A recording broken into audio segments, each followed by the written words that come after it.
There are days when I question my career choices. Today marks my 300th rotation, observing what might be the most baffling species in the known universe, humans. The Committee for Xenological Studies promised me this would be a prestigious assignment. They conveniently forgot to mention it would also be the most frustrating one. From my vantage point aboard Station Zenith 7, I can see the blue marble they call Earth spinning below. Such a deceptively peaceful sight. Ha! Anyone who has studied humans knows better. These beings live on a planet that should, by all scientific reasoning, be completely uninhabitable. I mutter to myself as I update the species classification parameters. Again. Just yesterday, I watched a human child, pick up what our sensors identified as a capsaicin-laden fruit, bite into it, and laugh.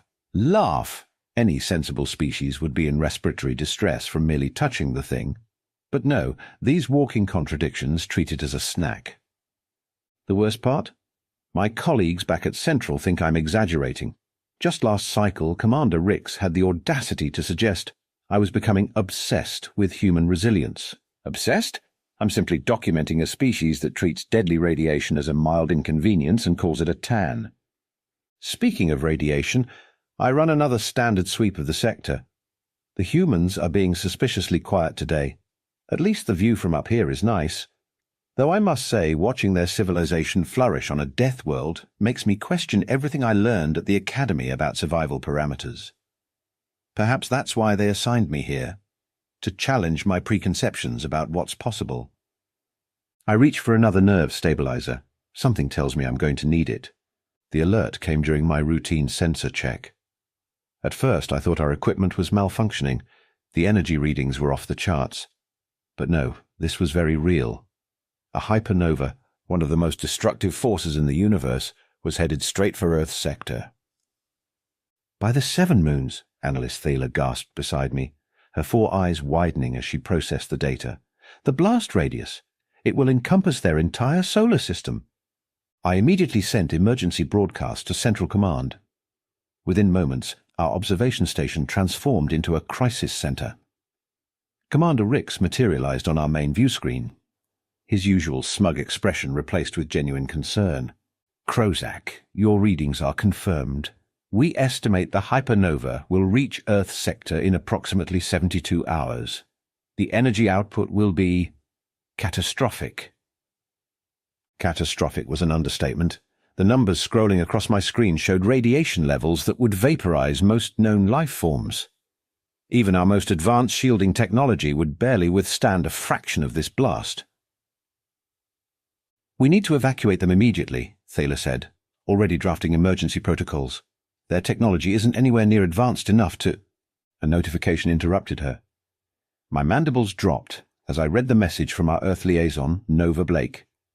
I read it aloud, not quite believing the words. "Thank you for your concern regarding the approaching stellar event. We've noted the warning and will take appropriate precautions. However, evacuation won't be necessary. Best regards, Earth Defense Force." Silence fell across the command center. Commander Rix broke it with what humans would call a laugh, though it sounded more like a drowning gurgle. "They can't be serious. They do understand this isn't a regular solar flare." I sent another message, this time with detailed projections of the destruction headed their way. The response came even faster. "Copy that. We've got it handled. Though if you're worried, you might want to back your station up a few light years. Things might get a bit bright." Thaler fainted. I couldn't blame her. Here we were, witnessing what should be the end of human civilization, and they were giving us safety advice? "Commander," I said, rubbing my cranial ridge, "I suggest we document everything. Either we're about to witness the greatest tragedy in recent history, or, knowing these humans, something impossibly ridiculous." The hypernova's light was already visible to our instruments, growing brighter by the minute. We had no choice but to wait and watch. The next 24 hours were absolute chaos. Not because of panic on Earth. Oh no, that would have been too logical. Instead, we watched in disbelief as humans went about their daily routines while our evacuation fleet arrived in orbit. Captain Marcus Rodriguez of the Earth Defense Force greeted our rescue armada with what they call a video conference. He sat there, sipping something called coffee, while 50 of our most advanced rescue ships hovered anxiously above his planet. "Look, we appreciate the gesture," Rodriguez said, taking another casual sip, "but there's really no need for all this fuss. We've got our planetary shield grid powered up and ready." Commander Rix nearly had an aneurysm. "Planetary shield? Your species hasn't even colonized your neighboring planet. How could you possibly have technology to withstand a hypernova?" "Oh, that's classified," Rodriguez replied with a grin. "But you know how it is. You get enough sunburns, you figure out how to deal with stellar radiation." Thaler, who had recovered from her earlier fainting spell, started comparing Earth's known technological level to our databases. "Sir, their most advanced shielding technology is barely rated for solar flares. They're either delusional or—" "Insane," I finished. "The word you're looking for is insane." We tried everything: diplomatic pressure, scientific presentations, even emotional appeals. Dr. Olivia Chen from their Pacific Defense Institute just laughed during our detailed breakdown of the impending disaster. "You guys are so sweet to worry," she said, while apparently playing with a small furry creature on her desk. "But seriously, we've been prepping for something like this since the dinosaurs got wiped out. We're good." The evacuation ships reported similar responses worldwide. In what they call Australia, citizens were organizing hypernova viewing parties. The Nordic regions were setting up special cameras to document the light show, and somewhere called Florida was advertising hypernova surfing opportunities. Commander Rix made one final attempt. "Please understand, this event will release more energy than your sun produces in its entire lifetime, concentrated in a matter of hours." "Cool," was the response from multiple Earth governments. I watched as our rescue fleet hovered uselessly in orbit, while humans below continued their daily lives. Children went to school, adults to work, and someone in Texas apparently decided this was the perfect time to host an outdoor cooking competition. "They're testing us," Thaler suggested desperately. "They must be trying to prove something." But I'd studied humans long enough to know better. "No," I said, watching a group of them set up telescopes on a beach. "This is just how they are. They're going to stand there and dare a hypernova to do its worst." The final evacuation attempt ended with Earth's unified response. "Thanks, but no thanks. Though if any of you want to stick around and watch, we're having a global barbecue next week. BYOB, bring your own breathing apparatus." As our rescue fleet reluctantly retreated to a safe distance, I couldn't help but admire their completely irrational confidence. Either humans knew something we didn't, or they were about to give the universe the most spectacular demonstration of Deathworld species stubbornness ever recorded. Commander Rix left us with final orders. "Document everything. If they somehow survive this, the Committee for Xenological Studies will want a very detailed report." I looked down at Earth one last time before we retreated. They weren't even running simulations anymore. Instead, they were setting up what appeared to be observation posts. These crazy beings were treating an apocalyptic event like a tourist attraction. The moment of impact arrived with a brilliance that defied description. Our sensors overloaded instantly, and even at our safe distance of several light years, our station's automatic shields slammed into place. Through our filtered observation screens, we watched what should have been humanity's last moment. The hypernova's energy wave hit Earth's atmosphere like a cosmic sledgehammer. I heard Thaler counting down the seconds until planetary destruction. But then something unexpected happened. Actually, unexpected doesn't quite cover it. Impossible might be more accurate. The energy wave hit and bounced. Yes, bounced, like a rubber ball off a wall. Our sensors, once they stopped screaming in electronic agony, showed something that made absolutely no sense. The humans had somehow created a shield that wasn't just deflecting the hypernova, they were collecting it. Are they harvesting the energy?" Commander Rix's voice cracked with disbelief through our emergency channel. Before anyone could respond, we received a transmission from Earth. It was Dr. Chen again, looking slightly sunburned but otherwise perfectly fine. "Hey guys, You might want to adjust your sensors to frequency band X937. The light shows better from that angle. I adjusted our instruments, fighting the urge to bang my head against the console. The humans had turned one of the most destructive forces in the universe into an entertainment spectacle. Their social media networks, which were somehow still functioning, were filled with humans complaining about the neat light effects interfering with their television reception. News reports filtered in from across their planet. Beaches were packed with humans wearing something called sunglasses, pointing at the sky and taking self-portraits. Someone in California was reportedly trying to use the increased radiation levels to speed up their tan. "Update from the Pacific Defense Institute," Thaler announced, her voice faint with shock. They're using the hypernova energy to power something called a global pizza party. They're cooking food with it. Commander Rix demanded hourly status reports, which became increasingly absurd. Hour 3, humans complain shield grid is making the sky too sparkly. Hour 7, multiple surfing competitions report radical cosmic waves. Hour 12, someone wins a bet about making hypernova toast. The most infuriating transmission came from Captain Rodriguez, who sent us a video of himself having a picnic in Central Park. "Beautiful weather we're having," he said, casually spreading something called butter on his bread, while literal cosmic death raged overhead. Though we might need to adjust the filters a bit, some folks are saying their ice cream is melting too fast. Our scientific team was in shambles. Half were trying to understand how humans had developed this technology without us noticing. The other half had given up and were watching Earth's entertainment broadcasts, which now included live coverage of hypernova surfing championships. "They're treating it like a slightly warm day," I muttered, watching a group of humans play something called volleyball under the apocalyptic sky. A force that could vaporize most civilizations, and they're worried about sunscreen ratings.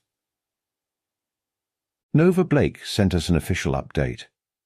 Energy collection at 47%, excess power being redirected to global air conditioning grid. Also, anyone want some hypernova grilled hamburgers? We made extra. The most bizarre part, their planetary defense shield wasn't just holding.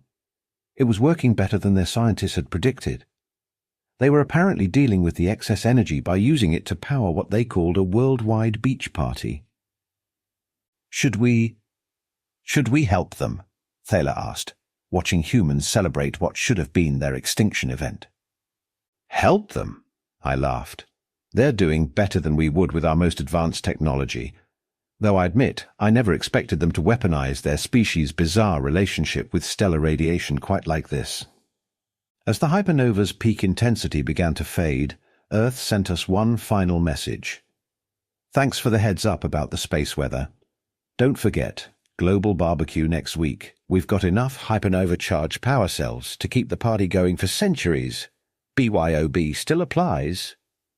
I looked at my trembling hands, then at the impossible sight of Earth continuing to exist.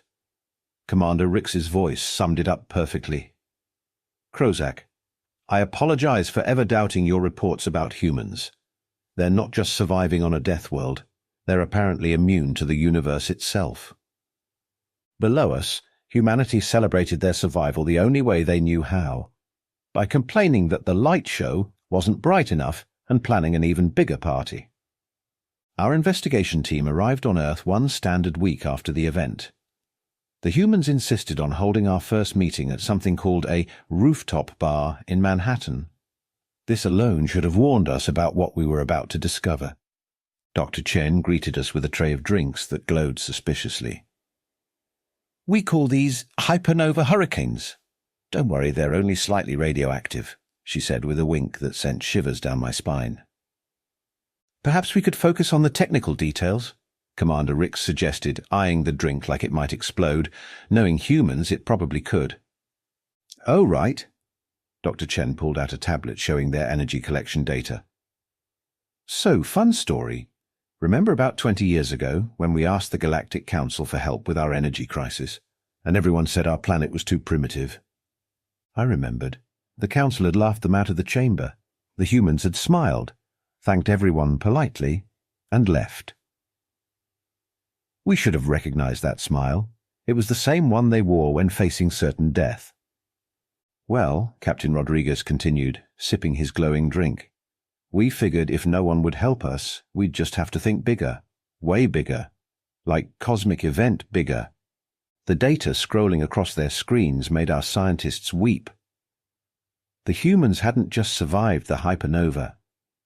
They'd turned their entire planet into an energy collector.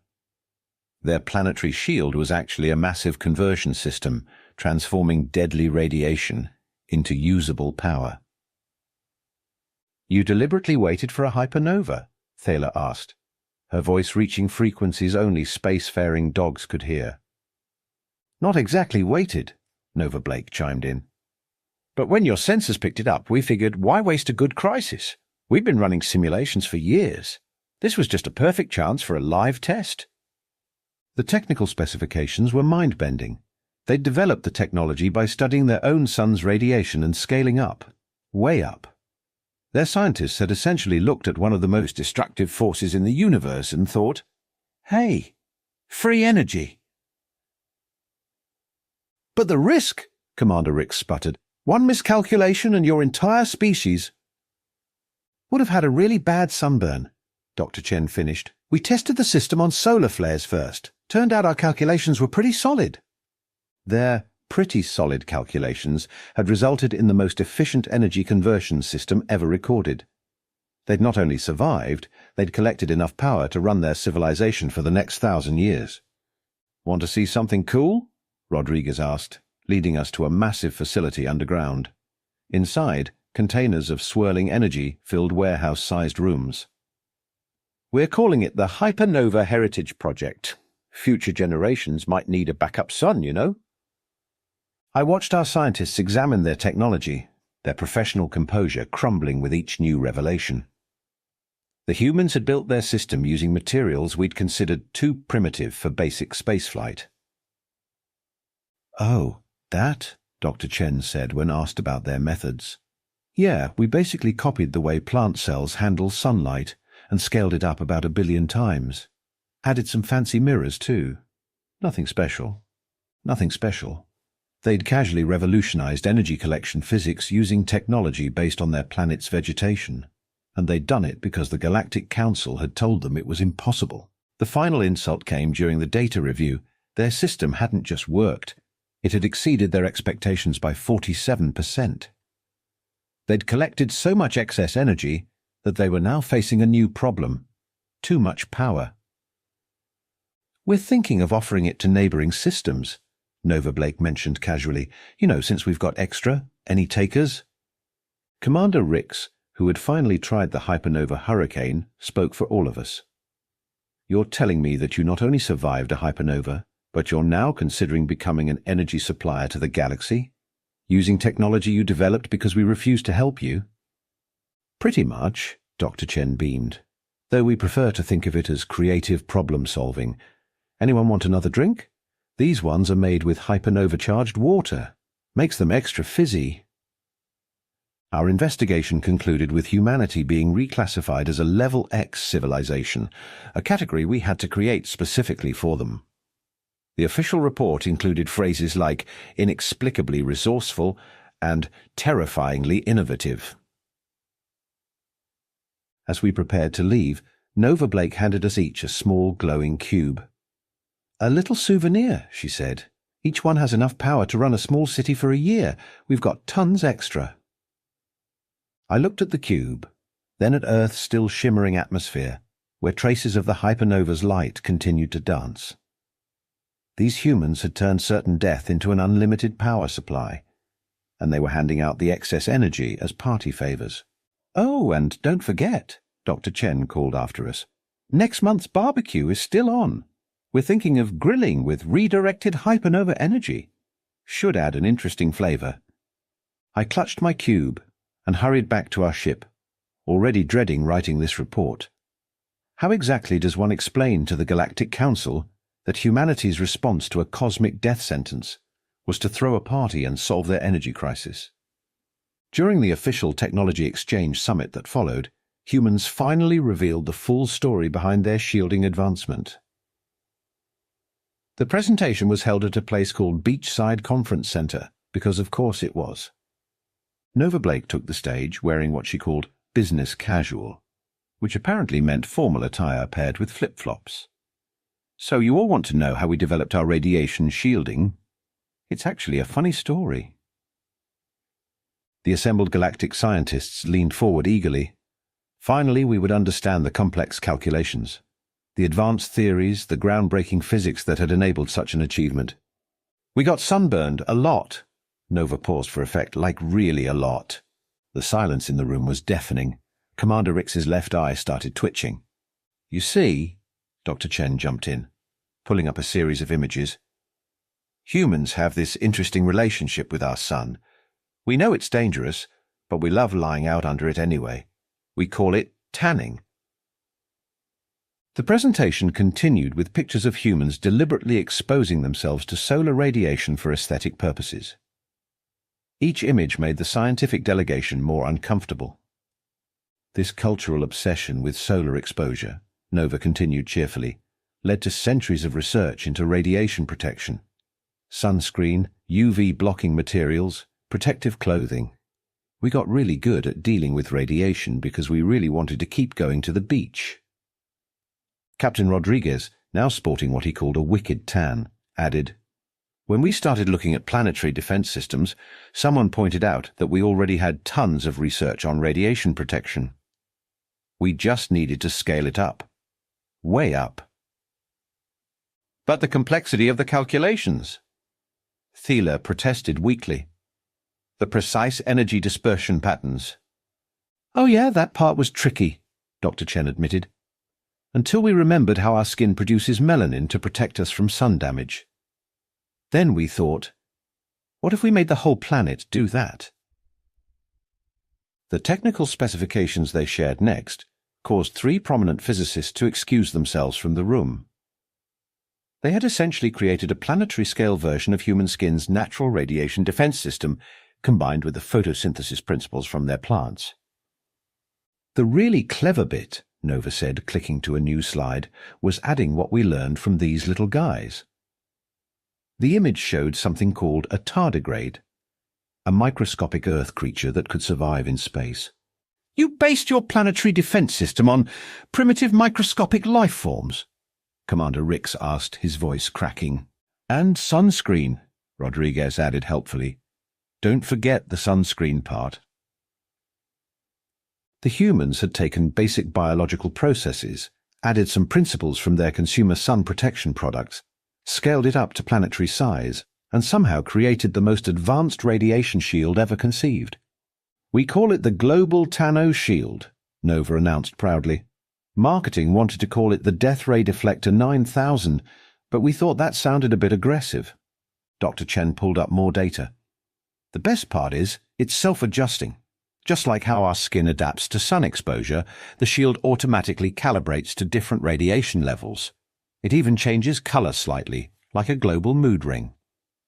As the presentation continued, it became clear that humanity's greatest technological achievement had sprung from their stubborn desire to lie on beaches without getting burned. They had turned their species' bizarre relationship with solar radiation into a planetary defense system. "Any questions?" Nova asked the stunned audience.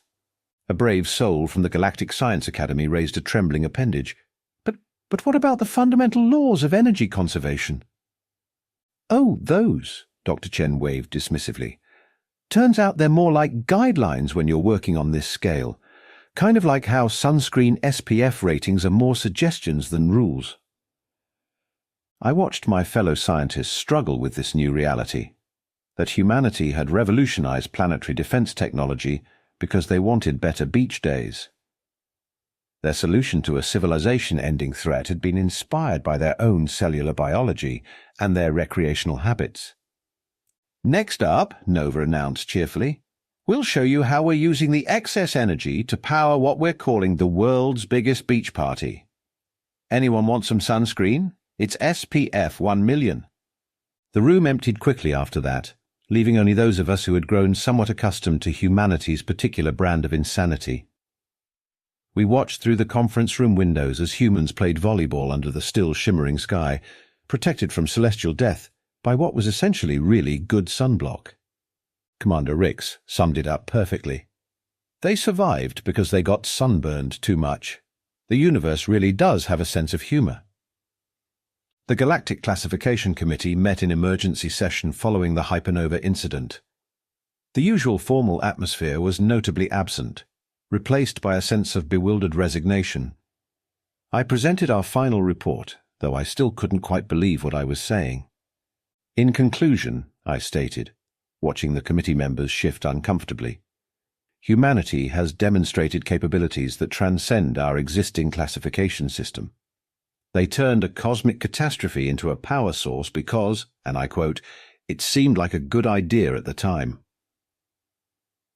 Commander Rix, now sporting what humans called a souvenir T-shirt from Earth, added, "They're currently using the excess energy to power something called a global water park. They've invited all species to attend the grand opening." The committee chambers erupted in confused murmurs. A senior member raised all three of his appendages. "Are you suggesting we create an entirely new classification just for humans?" "With all due respect," Thaler chimed in, "we don't have much choice.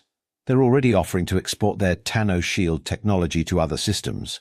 They're calling it Sunblock for Civilizations, because every planet deserves a beach day." The humans had sent Nova Blake as their representative. She stood there sipping something called a coconut smoothie, while the most distinguished scientists in the galaxy debated how to categorize her species. "Look," she said during a brief lull, "we get that this is complicated. But we've got all this extra energy now, and sharing is caring, right?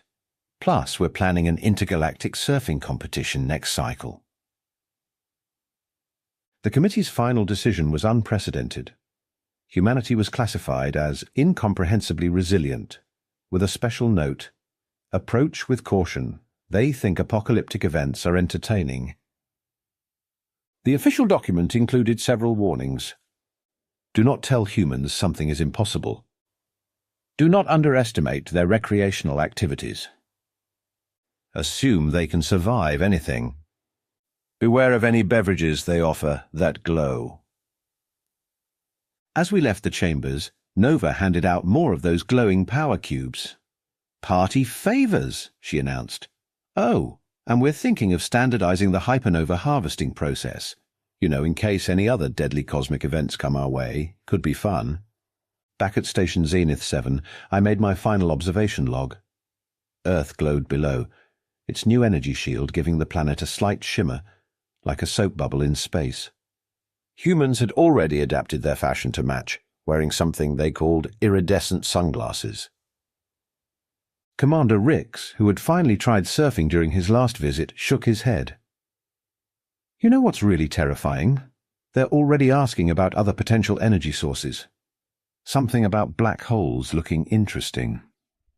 The latest report showed humanity planning expeditions to explore phenomena we'd classified as absolutely deadly, do not approach. They'd renamed these warnings as adventure opportunities. "Should we tell them about the quantum anomaly in Sector 7? Thaler asked nervously. "Absolutely not," everyone responded in unison, but we all knew it was just a matter of time. Humanity had tasted cosmic power and found it refreshing. They were already patenting something called hypernova sunscreen for when your star gets extra spicy. As I finished my final report, a message came through from Earth. Dr. Chen had written, "Thanks for all the concern. By the way, we noticed some interesting radiation patterns near your quantum anomaly. Anyone up for an exploration party? We'll bring snacks." I closed the report with a simple recommendation. Update all galactic hazard warnings. Add a notation. Unless you're human, then it's probably fine. The universe would never be the same. But at least it would be more interesting, and very, very well protected from radiation. Commander Rix's last words before departing for the beach party summed it up perfectly. The scariest part isn't that they survived.